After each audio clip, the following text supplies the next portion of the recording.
Dear learner on the platform of MOOCs, I am Professor Nafis Ahmed Ansari from Department of Political Science of Aligarh Muslim University, Aligarh. Today lecture we will discuss about the components related to the cordial relation between the civil servants and the politician. There are such an essentialities that is to be followed. Number one is neutrality. The civil service neutrality describes the objectivity and non-partnership of civil servants as public administrators. It means they must carry out their responsibilities with impartiality, equity, and independence, regardless of their personal convictions or political allegiance.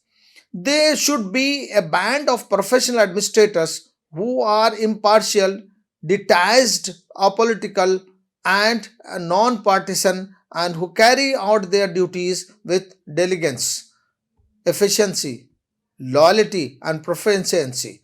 It suggests that the government agencies should get advice from civil servants that is objective, truthful, and free of political prejudice. It also means that the civil services must faithfully carry out government choice even if such a decision does not coincide with their recommendations. A democracy like ours have elected and appointed officials in its administration, with elected executive largely involved in formulating policy and appointed executives mainly in carrying it out. For example, Sachin Vaz, who was Mumbai's police department encountered specialist, he had a custodial death case that led to his suspension from the force 16 years prior. Following suspension, he reportedly rejoined the police force in 2020 after joining Shiv Sena. Civil servants' relationship with politicians have occurred often across the country. Civil workers must uphold non-partisan and political impartiality to do this. Civil service neutrality dates back to the 19th century when the British civil services were established. It was based on the idea that the public official should be chosen based on their merit and qualifications rather than the political affiliations. This was a significant departure from the previous system where government positions were filled through the patronage and favoritism. Neutrality meant a kind of political sterilization by the bureaucracy remaining unaffected by the changes in the flow of politicians. As Mohit Bhattacharya put it, the political master may experience leadership changes, but civil servant always provides technical counsel while preserving his distance from the current politics. According to R.B. Jain, political neutrality meant that the bureaucracy should respond to the will of the government regardless of its political complexions. It also meant that there would be no political actions or bias on the part of any individual bureaucrats. This traditional concept of civil services neutrality was established in British by the Masterman Committee on the political activities of the civil staff report 1949, which noted that the characteristics which has long been recognized in the British administrators and extolled as a special virtue in his impartiality and in his public capacity, a mind untinged by the political prepossessions. Earl Attlee, the former Prime Minister of British, regarded the British civil services as one of the strongest bulwarks of democracy. According to S. Lal, the following constitutes the components of the British notion of neutrality. Number one, public confidence in the freedom of civil services from all political bias. Number two, minister's confidence in obtaining loyal service from the civil servant is irrespective of which political party is in power. Number three, high employee morale is founded on the conviction that talent alone rather than partisanship or political affiliation determines promotions and other benefits. According to the Masterman Committee, the first step in creating a political civil services would be any weakening of existing traditions of political impartiality. The public interest and ultimately the civil service itself would be at odds with such a structure. The Hoover Commission established the principles of civil services neutrality in United States of America. Number one, they said they should keep clear of all the political activity, preserve their neutrality in a matter of policies. Number two, this means that they must avoid such emotional attachment to the policies of any administration that they cannot accept or change and work in harmony with new leaders. Number three, senior civil servant should necessarily refrain from all political activities that would negatively affect their ability to perform their official duties fairly or that would tend to identify them personality with a political party or its policies. The senior civil servants should make no statement on the media, either in public or private, other than those of purely formal nature. He should not deliver any political or divisive speeches in public. The underlying presumptions that support the idea of civil service neutrality can be number one, periodic electoral procedure in the liberal democracies with multi-party system causes the government's political ideology to shift. In such cases, the government's ability to operate effectively depends on the civil services impartiality. As a result, it makes it easier for civil servants to serve evolving governments with the same zeal and integrity. Next is the concept of bureaucratic neutrality is a product of a merit system which stands for the selection, compensation, promotion, retention of the civil servants based on demonstrated fitness. Therefore, it guarantees a political and non-partisan civil services, that is the neutrality. Gerald E. Caden contends that the benefits of impartial bureaucracy such as consistency, professionalism, dependability, and the permanence far exceed its drawback, which include conservatism, incrementalism, and the resistance to change. The UN handbook states that political neutrality is a vital addition to the merit system as it ensures that the career officials will provide the government with the unbiased advice, criticism, and support any issues that affects it regardless of its political composition. An alternative to the neutral bureaucracy, which is a deserving and long lasting bureaucracy, spoiled bureaucracy, and the politicized bureaucracy are undesirable. The Mastermind Committee stated that maintenance of political impartiality in the civil service and the confidence of that impartiality as an essential part of the structure of the government is required by the public interest. There are several divisions, clubs, and social classes in society. All these endeavors to the safeguard their interest with frequently collide with one another. It is the government's responsibility to protect peace by eliminating these disputes. By trying to meet each section's reasonable needs, the government attempts to accomplish this goal. The calls for a shifting distribution of resources. As a result, progressive taxation exists in most of the democracies, meaning that the wealthy people higher taxes than the poor, and the funds thus raised are subsequently used more for the welfare of the poor.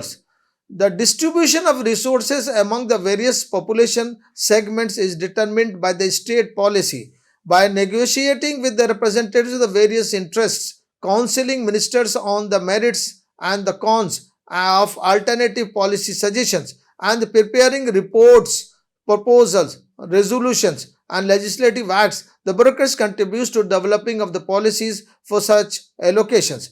Given that the bureaucracy participates in formulating and implementing policy, it must maintain its impartiality and non-partisanship throughout the several branches. In our society, neutrality of three kinds is important. Neutrality between classes, neutrality between cultural groups, neutrality between political parties, neutrality between classes. It means society has many classes, including capitalists, traders, landlords, and laborers.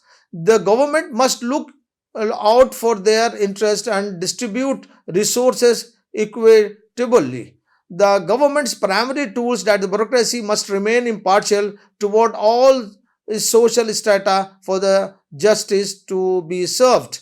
Justice between the classes is difficult to achieve because their interests often conflict. Thus, if a manufacturer pay higher wages to his workers, his profit gets reduced to that extent. Similarly, if a landlord gives tenant farmers a higher crop shares, he suffers a loss. It is precisely because of such conflict that neutrality between the classes is difficult to achieve. Only if the government and the bureaucracy are neutral can the conflict be kept within the limit and peace maintained. Lockouts and strikes are the outcome of the disagreements between the capitalists and the workers. Occasionally, there is even killing and violence. Therefore, maintaining social order depends on the bureaucracy's impartiality, making it the government's primary tool. Class strife is more prevalent in developing nations like India than developed nations. The reason for this is that the developing nations have more discrepancies. Millions of people so continue to starve while a small number are incredible wealthy. Additionally, those who are poor people lack political power, social standing, and educational as well. Stated differently, the improvised frequently lack the knowledge of how to better their circumstances, and when they do, the wealthy people and the influential segments frequently foil their attempts due to the tensions between the improvised and their safeguarding against politicians. Trade unions are still weak as a result of the prevalent poverty, unemployment, and lack of education. Therefore, the government frequently steps in during the industrial disputes and demands that a labor tribunals or court. A labor tribunals or court serves as a bureaucratic body that ensures service for the employers and employees carrying out the job of administrative adjudications. If harmony is to be preserved, the opposition parties must view this bureaucratic system as impartial. This illusion highlights the critical importance of the bureaucratic neutrality in emerging nations. Bureaucracy's impartiality is crucial due to its contribution to the advancement of society. The government offers loans, subsidies, tax breaks, raw materials like steel and cements, and imports like coal, energy, fertilizer, and seeds for industries and farmers. Large industrialists and the fanning classes tend to monopolize these benefits since they have a lot of political and economic clout. Nevertheless, growth necessitates small business and farmers because they are numerous and significantly contribute to the nation's output. It is also necessary to justify that they be taken seriously. Therefore, the bureaucracy that disburses these facilities must do in an equitable and just manner. Put another way, to support small businessmen and farmers, the bureaucracy must be free from the control of large industrialists, large farmers, and landlords. Neutrality between cultural groups. Here we can say that our society consists of groups based on religion, caste, language, and regions. Groups based on religion, caste, language, and geography make up its civilization. Bureaucracy is necessary to maintain the delicate balance between the various groups. Therefore, there must be no bias between them. The importance of the bureaucracy's neutrality is signified in developing nations because there is typically more frictions between cultural groups. Raising educational standards in the first step towards achieving this kind of neutrality and decreasing intercultural conflict. There will be less conflict between the communities if education alters people's mindsets. Hence, they see themselves more a belonging to the Indian country rather than a specific group based on religion, caste, language, or geography. Higher liberal education recipients make up the majority of the individuals hired into the higher bureaucracy. Higher bureaucrats should be among the most tolerant individuals in society and as a result impartial toward other cultural groupings. If a liberalist arts degree truly does enlarge minds, this is already the case of some degree. Making a deliberate effort to raise educational standards can also aid in modernizing bureaucratic attitudes and increasing neutrality. Reducing the differences between the cultural groups can help to lessen conflict between them. A result of these differences is a reduced representation of the cultural groups with inferior social and economic standing in the bureaucracy. A bureaucracy with a disproportionate representation of a particular group is not universally seen as impartial.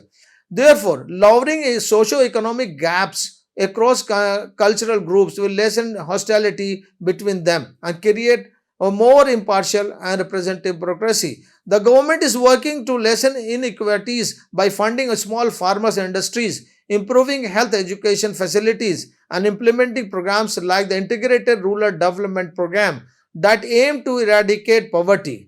Neutrality between political parties. It is a very important areas here to protect the concept of neutrality. A democracy must have a political parties that compete with one another. Voters can only truly engage with democracy when they have the option to select candidates from several political parties. One of the competing parties forms the government because voters exercise their right to choose during general elections.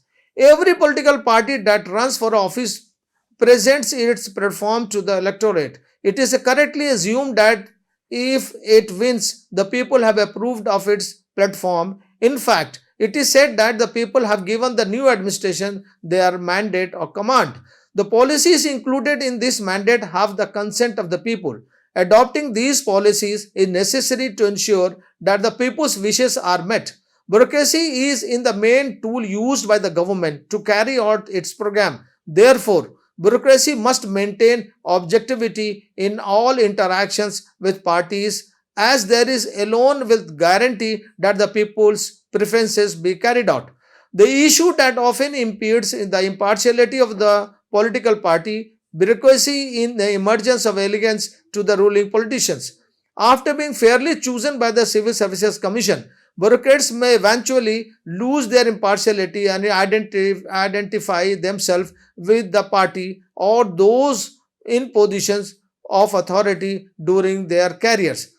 The Shah Commission claimed that issues persisted in India during the emergency 1975 to 1977. Certain authors assert a current trends in India towards the forming alliances between the ministers from various political parties and senior civil servants in the administration is of a various political parties. Therefore, it is proposed that our political system under development rather than them a specific party in the issues root. Thus, political advancement holds the key to remedy the functioning of the political system, including interest groups, political parties, and electoral process, the media, legislature, the court, and the political and the bureaucratic branches of the executive branch must be strengthened and improved for politics to advance. Need was civil service neutrality.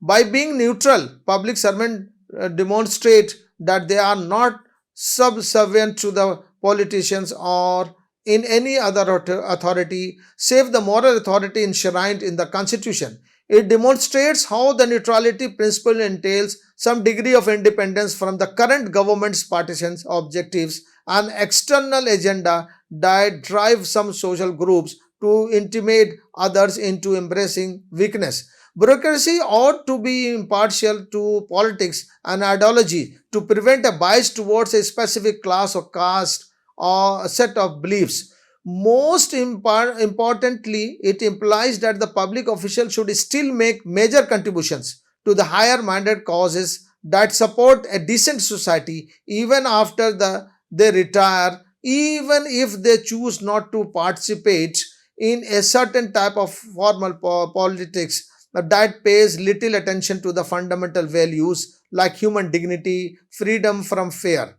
Adhering to the constitutional norms, it is not just a lifetime endeavor for a bona fide public servant, but can also be executed independently of a political and ideological interferences.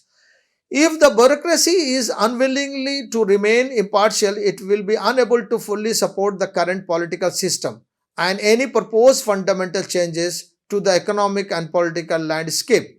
Lack of neutrality may allow bureaucracy and big businessmen to become closely entwined with eventually resulting in crony capitalism. There are several classes in the developed civilizations which ultimately causes class war. In this dispute, the officials ought to take a neutral stance. If not, they will be willing to defend the right of the class or classes they are a number of. Neutrality and code of conduct rules of civil services. The civil service conduct rules aims to protect civil service officials, political impartiality, discipline, and integrity. The following clauses are part of the code of conduct described in these rules. Number one is service users are forbidden to affiliate with any political party or organization. They are also forbidden to participate in or endorse any political movement or endeavor.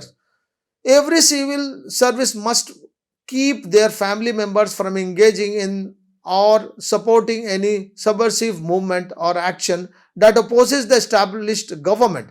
They must report it to the government if they cannot stop their family members from getting involved.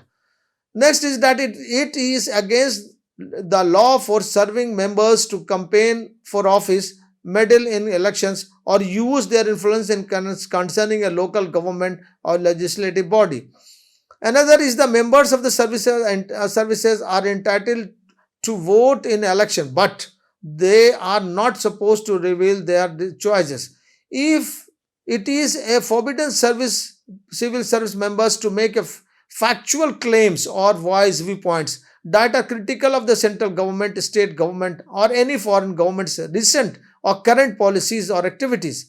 The central government's relations with any state or foreign state should not be embraced by such remarks.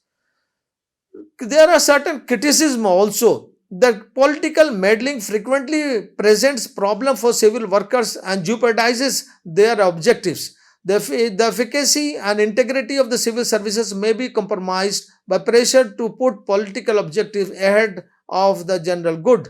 Civil workers have a difficult task in balancing their obligations to operate in the public good with their allegiance to the current administration. It can be difficult to negotiate this balance, particularly in a situation involving controversial policies or political appeals. Brian Champan, in the end, moral corruptions in the tendency to be neutral in public office. The German officials who served Hitler to the best of his capacity has no right to be criticized if all governments are to be treated equally in terms of impartiality and loyalty. Jawaharlal Nehru, the civil servants are being fossilized in their mental outlook. Appleby, because it is to be responsive to the public interest, all administration is political today. Too much emphasis on the neutrality would shift the whole governments into a neutral, said Harold Cleveland. R.B. Jain says that identifies following factors as the reasons behind the demise of the traditional philosophy of neutrality in the civil services. Number one, he says the role of public servants in formulating policy is no longer limited to the political executives. Number two, the bureaucracy has taken on a leadership role, especially in emerging nations involved in the socio-economic uplift and reform. Third, he says the political practical factors are often indistinguishable, leading to the bureaucracy's involvement in the current politics in policy advice, policy execution, and legislation.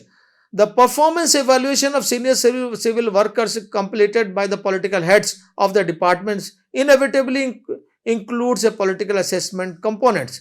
The last, he says, because they are human, civil service officials cannot make any psychological unbiased decision about their difficulties and challenges. Some objectivity will be always remain in their assessments. In concluding this discussion, we can say that today most democratic countries have adopted the principles of civil services neutrality, which is enshrined in their laws and regulations. The civil service is expected to serve the government of the day, regardless which political party is in power. This ensures that public service are not disrupted every time there is a change in government. One of the key benefits of the civil service neutrality is that it promotes efficiency and effectiveness in delivering public service. Government employees are hired because based on their skills and expertise rather than political connections. This means they are more likely to have the qualifications, experiences to perform jobs well. As a result, public services are delivered promptly and competently, benefiting the citizens and the government.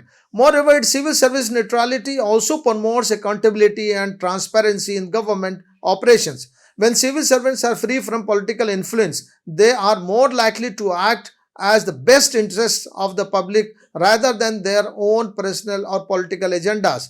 This is crucial for promoting good governance and preventing corruption. Another important aspect of civil service neutrality is protecting individuals' rights and freedom. Government's employees must treat all citizens equally and provide services without discrimination. This is particularly important in a diverse society where people hold different political beliefs and affiliations. Civil services neutrality ensures that all citizens are treated fairly without bias. However, maintaining civil services neutrality can be challenging, especially in countries with prevalent political interference.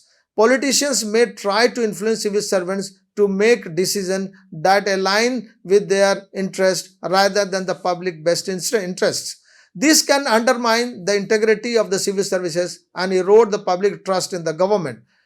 To address these challenges, government must have strong laws and regulations to protect the principle of civil services neutrality. Civil servants should also be trained and educated on the importance of the remaining impartial and objective in their work. Additionally, systems should be in a place to monitor and address any political interference in the civil services. Civil services neutrality is a crucial principle for the effective functioning of a democratic government. It ensures that the public services are delivered objectively and fairly, promotes efficiency and accountability, and protect individual rights and freedoms. Government must continue to uphold this principle to maintain the trust and confidence of the public in their operations. Thank you.